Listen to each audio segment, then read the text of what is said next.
Good evening, everyone, and welcome. It's been a while since I've been behind the screen actually teaching or sharing or making any type of presentation whatsoever.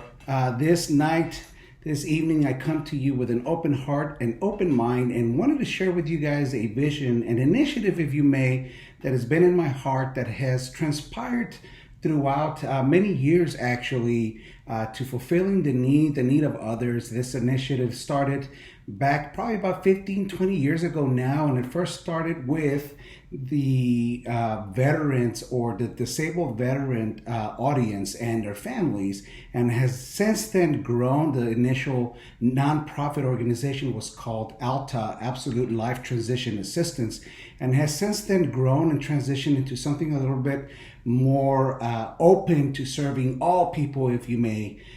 Since then, we've discovered several different areas of need within our communities, not just a community, but communities worldwide.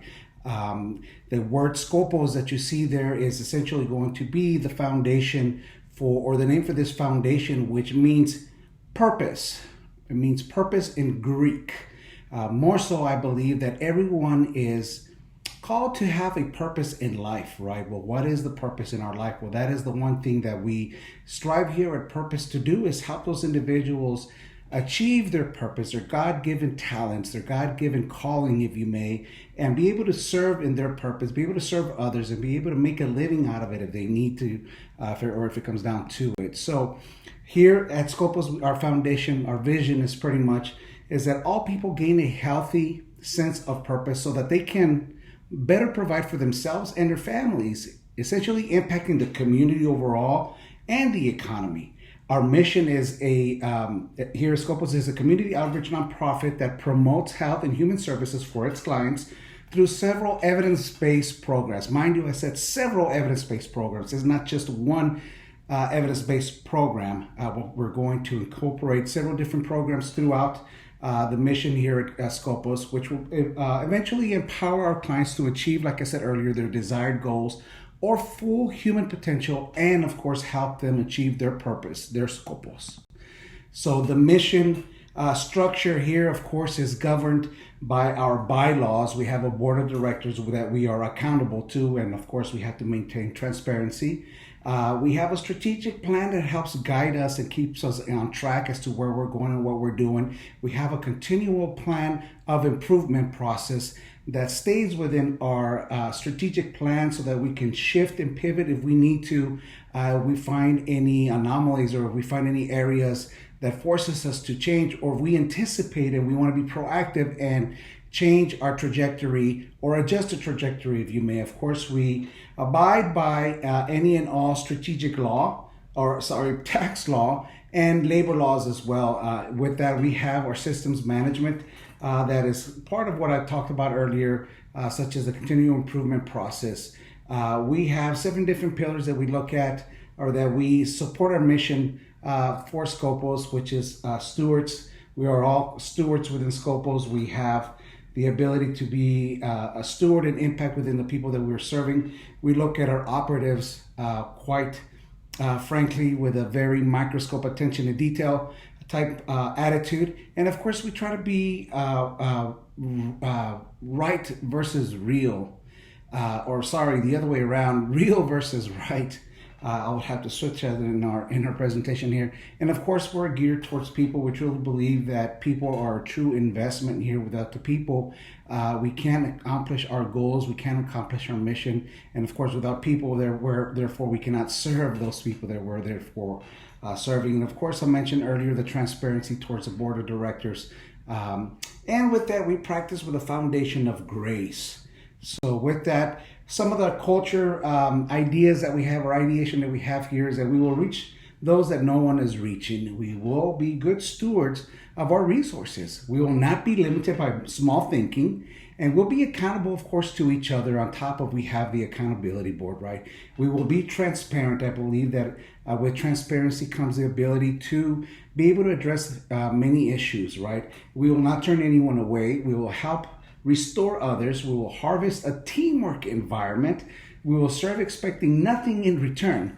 And of course, we will embrace continuous improvement while being accountable to the board as well. So some of the belief systems or beliefs that we have here is that our return on investments, of course, as I mentioned earlier, is people and not necessarily percentages. This is not only a nonprofit idea that can get service out to people, but our foundation and our structure can pretty much serve anyone with a for-profit organization as well, in the corporate sector. So although most people in the corporate sector measure percentages as a metric per se to measure growth, ours is going to be in the quality of people and the impact of people that we are having on. So every person is created with a purpose to impact the world around them. One of our other beliefs is that a transition is a process, and the process is just as important as the end product. You know, the Bible talks about the heavens and the earth were created in 6 days, and the seventh day, of course, was the rest. But everything was in order, right? We didn't get from day 1 to day 6. There was day 1, day 2, day 3. And so this is the same thing. This transition, this discovery, if you may, is a process. And the process is just as important as the end product. We all want to get to the line, right? But I think many times we have that sense of entitlement to where we want it and we want it now. But nonetheless, sometimes when we do that, we end up skipping very important lessons or very important information that we need to just embrace throughout. Our strategy is pretty simple. We engage, we empower, we equip, and send out. Essentially, I used to call these our 4 E's, but people said, well, Omar, send out doesn't start with an E. Well, the 4th E was execute. Engage, empower, equip, and execute, which means to send out, get out there, send the people out and start duplicating or start multiplying their efforts right as well. Nonetheless, I thought that execute was perhaps maybe could be interpreted as a little bit too harsh or too aggressive, so we ended up going for the 3 E's and an S. So we believe in serving a higher calling than that of our own, that is exactly what everyone here, our board members are going to be vetted, as well as our staff members and our executive staff, that we all are serving a higher calling, right? And we believe that our holistic approach will eventually enrich our clients, right? There was many instances while I was serving Alta clients, and it was originally started with me helping people transition from the military sector to the civilian sector, more so to the corporate sector.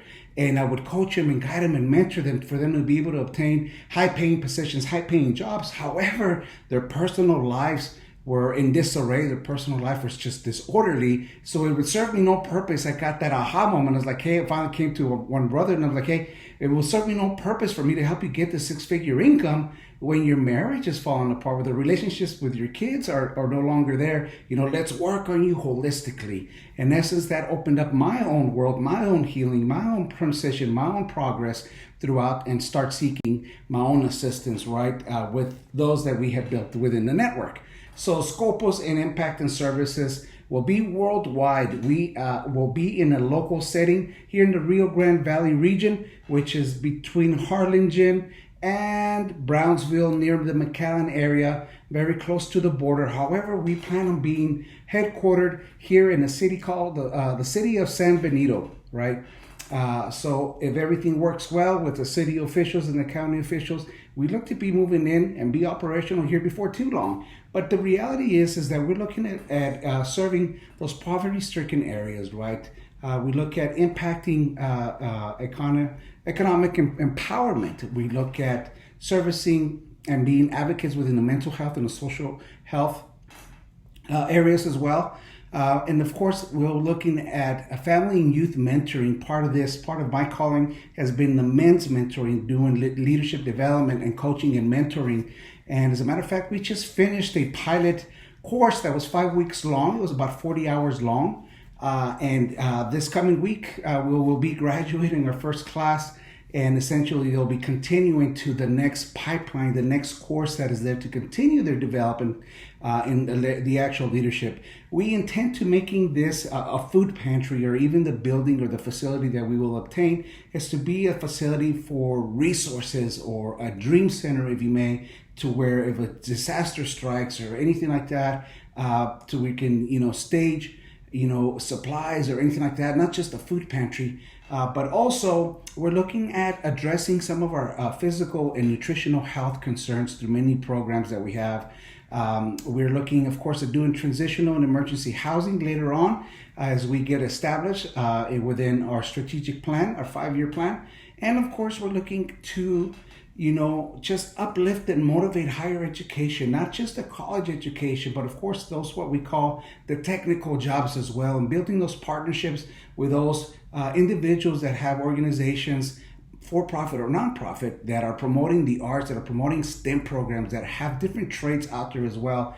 And lastly, but not least, we are looking at doing community grassroots involvement. So this is one of our goals, is to pretty much expand our network with no limitations, in an effort pretty much to help develop others achieve their goal, right? So we're looking at 3 different target areas, and I'm looking down at my notes right now because we have quite a bit of services that we're looking at providing. And the first one, of course, is going to be under the Skopos youth programs. And of course, we have Project Odyssey, where we'll be doing outdoor retreats, and voyages where, they will encounter very many different challenges that will help develop them, their self-esteem and teamwork, and be able to establish trust and hopefully faith in themselves as well. We're looking at establishing a dream center, like I mentioned earlier, to where we can provide community events, community outreach events, and issue out or be able to provide life skills trainings, family enrichment, wellness and coaching and whatnot. We're looking at doing this program called Project Lead to be able to develop the future servants within our community. So we're looking at the next generation, if you may, like ages between 15 to 25 or so. And this is part of that 5-week, 40-hour training program that we did with just adults. So this one within the youth, we're looking at just gearing it down to the actual youth themselves. Of course, we look at providing services to youth who have been in the juvenile drug court system.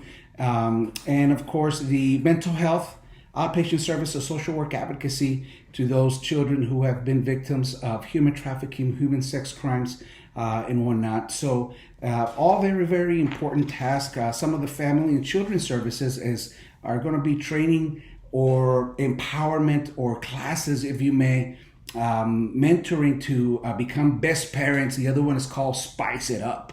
Let's talk about sex type thing, right? But no, it's not just about the sex. It's about marriage enrichment, right? It's to be able to provide those marital retreats and seminars, and support groups so that we can, navigate and go through the traditional and non-traditional challenges that these marriages now encounter, right? Coming out of COVID and the high divorce rate and single moms. And now we have parents with kids with special needs and so on and so forth. So it's not just the traditional family settings that we're looking at. We're looking at providing services and supporting those traditional and non-traditional families out there as well. One of the other programs that is near and dear to my heart, and I promise not to talk too much about it, is the Dads and Heroes, right? Where we're helping, the fathers become better dads. And this is, I'm speaking out of the heart here, because unfortunately I was not raised with my dad. I was fortunate enough to have a stepdad, a great man who did step up to the plate. Of course, he wasn't perfect. He gave me the best that he could, but nonetheless, now I see that it could have been done better, right? So I struggle with some of those generational curses, if you may, those cultural curses or challenges that or belief systems that we have, right? So those are some of the things that we're going to be looking at. Of course, we're going to be serving the poor, the orphans, and the widows international as well, not just here local or here within the States. We have already established a really good agreement, if you may, with an organization down in just across the border here in the RGV area, where we will be providing services and support their the actual orphanage, if you may. And of course, the modern day, many people look at the widows and the orphans as just someone that their wife passed away or their husband passed away. Right now it's both. It's not just the spouse, the husband that passes away, but now it's like there's single moms out there raising boys and girls, right? Or there's single dads that are raising boys and girls, or in many cases there's grandmas or extended family members that are raising up, their siblings or their if you may, other people's kids throughout their childhood. So those are some of the things that we're going to be doing with the families and children. Of course, we're going to be extending this out because remember I said holistically, right? How can I best serve a person holistically so that they can continue growing, continue developing, continue to be an impact in their community? How do I best empower them? The other area, of course, is looking at their professional growth, and of course some of the corporate programs that we have. So we'll be looking at designing or implementing individual development plans for our clients to achieve any goal. We'll be looking at leadership development. Like I said, we'll be providing time management courses, right? Team leading facilitation, conflict facilitation, interpersonal communication skills, right? Customer service skills. Ooh, yeah, that's a good one there. Personal and executive coaching, right? And then, of course, some of the services to the organizations, right, to the corporate programs, is we're looking at helping these corporations here locally and nationally and internationally develop their employee mentoring programs. We all know that our number one asset, really, our number one resource for any organization, any type of operation, is not money. It's essentially our personnel, it's our people, right? And so we have to be able to invest in our people, allow them to grow, allow them to shine, not put them into a restraint box and just do as I say type thing. We have to be able to empower them and engage with them so they can continue growing, continue servicing, the mission of that particular organization, right? So I take a look at corporate organizational health, health improvement of the corporation. I look at the employee retention program that they have within human resources, and I try to look at after a gap analysis, try to look and see what those deficiencies are, right, to be able to address them and mitigate why we're having such issue with employee retention. I look at small businesses development, help the small businesses develop marketing strategic business plans and so on and so forth, so they can help get started, help be foundationally sounded or sound to be able to be more successful and have something to be accountable for and something that guides them and drives them throughout. We're looking at doing consulting, business consulting as well, not just for the for-profit sector, for the nonprofit sector, mainly the ministries that are out there for any other nonprofits or ministries that are there within our reach, right? We're looking at doing studies, investigations, and research projects. There's many companies that are out there doing investigations or research projects throughout. We have the expertise within our staff, within our people to be able to do that. And of course, we're looking at doing training programs, developing the actual training, if it comes down to it, actually designing the training programs, the curriculum, and of course delivering them as well. So those are some of the areas that we're looking at impacting within our services. So the holistic approach, of course, it's very simple, right? Yet so complicated to read sometimes because we have so many distractions. We have so many things that we end up putting in front of those desired goals, right? And then we end up saying, well, life just got in front of us, right? And here we are 10, 15, 20 years later. Oh, I should have pursued that degree. Or I should have, made that career change. Oh, I should have applied for that job over there, right? But there was no one really there to empower them, to prepare them, and then to help them transition over so they can achieve that desired goal, right? So this is the key, is looking at the person holistically, not just an aspect of that individual, of that client, right? We want them to reach their full human potential so they can serve their Skopos, they can serve their purpose. We believe that our network is really what keeps any organization going, right? This concept proved to be accurate with my for-profit organizations that I have ran and operated in the past and owned in the past, as well as my nonprofit organizations, right? We leverage those relationships and those networks and those partnerships so they can better support not just us as the organization, but of course the clients, right? And essentially they serve and support their employees or families, and overall it promotes healthy communities and a society throughout. So in essence, this is why I am making this presentation. I'm making this presentation for you to come out and be able to support us, for you to say, hey, Omar, pick up the phone and say, hey, Omar, you know what? We have your back. Just like I've had a lot of people support me in the past, This idea, of course, is sound. This idea, of course, is strategic. It's not just, throwing stuff up in the air and see what sticks.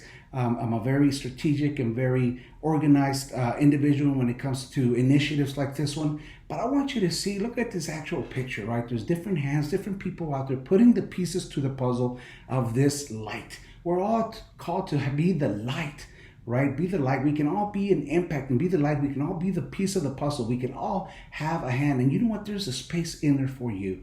So if you would, I would like to ask you if for your support. This is my phone number. It's area code 405-761-2771. My email is omar@theshift.consulting. There's no .com, there's no .org, there's no .net at the end. It's omar@theshift.consulting. This is actually my for-profit consulting company, which I have taken resources from to be able to do this particular impact study for this nonprofit in this RGV area, and of course in other areas that we'll be servicing and targeting as well.